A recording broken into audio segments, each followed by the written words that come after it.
আসসালামু আলাইকুম, আমি Rehan Aliza lifestyle and cooking চ্যানেলে আপনাদের আরও একবার স্বাগত জানাই। ঘরে থাকা সাধারণ মশলাগুলো দিয়ে সম্পূর্ণ অন্যরকমভাবে সুস্বাদু ব্রয়লার মুরগি রান্না করা যায় তারই রেসিপি শেয়ার করছি।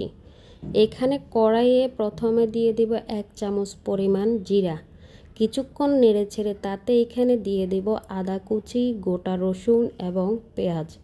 এখানে আপনারা মাংসে যে পরিমাণে আদা এবং রসুন বাটা দিতেন সেটাই না বেটে এইভাবে তেলে ভেজে নিয়ে গোল্ডেন কালার করে ভেজে যদি ব্লেন্ড করে পরে যদি মাংসে দেওয়া হয় তাহলে দেখবেন মাংসের স্বাদ সম্পূর্ণ অন্যরকম হবে, যা আগে কখনো খাননি। এদিক থেকে এগুলো ভাজা হতে হতে আমি একটা মশলা রেডি করে নিব। এখানে দিয়ে দিব 1 চামচ পরিমাণ হলুদ গুঁড়া, 1 চামচ পরিমাণ মরিচ গুঁড়া, 1 চামচ পরিমাণ গরম মশলা গুঁড়া, ধনিয়ার গুঁড়া 1.5 চামচ পরিমাণ, জিরা গুঁড়া 1.5 চামচ পরিমাণ, লবণ পরিমাণ মতো, সরিষার তেল 2 চামচ পরিমাণ আর দিয়ে দিব পানি। দিয়ে মশলাটা খুব সুন্দরভাবে মিশিয়ে এক সাইডে রেখে দিব। আর এদিক থেকে দেখতে পারছেন পেঁয়াজ, রসুন এবং আদাটা ভাজা হয়ে এসেছে। এখন উঠিয়ে আমি ব্লেন্ডারের মগের মধ্যে নিয়ে নিব। যখন ঠান্ডা হয়ে আসবে তখন এটা আমি ব্লেন্ড করে নেব। এটাই আসলে আজকের মাংসের মধ্যে আমি দিব মশলা হিসেবে।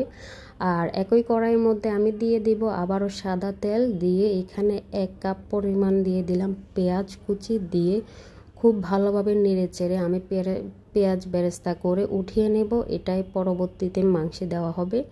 দিয়ে আমি এখানে ব্রয়লার মুরগি কেটে ধুয়ে সুন্দরভাবে পরিষ্কার করে ভিনেগার, লবণ এবং হলুদ গুঁড়া দিয়ে কিছুক্ষণ মেখে এখানে তেলের মধ্যে দিয়ে দিব। আর আমি একসাথে আলুগুলো দিয়ে দিলাম। আর যারা আলু খেতে পছন্দ করেন না বা ব্রয়লার মুরগির সাথে আসলে আলু দিতে চাচ্ছেন না, তারা আলু না দিতে পারেন, এটা আপনাদের সম্পূর্ণ নিজের ইচ্ছে। আমি দিলাম কিছু পরিমাণ আলু, যেহেতু আমার বাচ্চা আছে সেহেতু।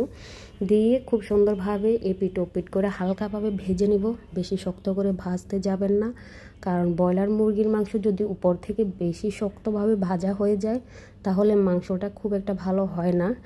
আর আমি এখানে দিয়ে দেব গোটা গরম মশলা। এখানে দিয়েছিলাম লং, দারচিনি, এলাচ আর তেজপাতা দিয়ে মাংসের সাথে খুব সুন্দরভাবে আবারও এগুলোও ভেজে নিব, যাতে মাংসের সাথে মশলার ঘ্রাণটা ভালোভাবে মিশে যায়। আর এখন দিয়ে দিব সে রেডি করা মশলাটা, দিয়ে এখানে দিয়ে দিব আবার ওই যে ব্লেন্ড করে রেখেছিলাম পেঁয়াজ, আদা এবং রসুন ভাজাগুলো, ওইগুলো দিয়ে দিলাম। দিয়ে খুব সুন্দরভাবে কষিয়ে নেব চামচ দিয়ে। যত ভালোভাবে কষাবেন ততটাই আসলে মাংসের স্বাদটা ভালো আসবে। আর কাঁচা গন্ধ যাওয়া আগ পর্যন্ত মাংস কষাতেই হবে। আমি একটা ঢাকনা দিয়ে আরও একটু ভালোভাবে কষিয়ে নেব। কষিয়ে এপিট ওপিট করে উল্টিয়ে দিব। দিয়ে আবারও আমি ব্লেন্ডারের মগের পানি ধুয়ে দিয়ে দিব সে মশলা ব্লেন্ড করা ব্লেন্ডারের মগটা ধুয়ে পানিটা দিয়ে আবারও ঢাকনা দিয়ে ভালোভাবে কষিয়ে নেব পানিটা শুকানোর আগ পর্যন্ত। এই তো দেখতেই পারছেন, ঢাকনাটা উঠিয়ে আবারও নেড়ে দিচ্ছি। দেখতে পারছেন পানিটা সম্পূর্ণ শুকিয়ে গিয়েছে। এখন চামচ দিয়ে নেড়ে চেড়ে এখানে দিয়ে দিব গরম পানি, কারণ মাংসের মধ্যে গরম পানিটা দিলেই ভালো হয়, মাংসটা সিদ্ধ হতে তাড়াতাড়ি টাইম বেশি নেবে না। তো আর এই পানিটা আসলে সিদ্ধ প্লাস ঝোল দুইটা হিসাবে দিয়ে দিলাম একসাথে। আর আপনারা কে কেমন ঝোল পছন্দ করবেন এটা সম্পূর্ণ আপনাদের ইচ্ছা। আর এভাবে রান্না করলে আসলে মাংসের স্বাদটা অনেকটাই ভালো আসে। শুরু থেকে শেষ পর্যন্ত আমি যেভাবে রান্নাটি করেছি পুরো প্রসেস আপনিও যদি ফলো করতে পারেন, আশা করছি যারা কিনা ব্রয়লার মুরগির মাংস খেতে পারেন না তারাও খেতে পারবেন ইনশাল্লাহ।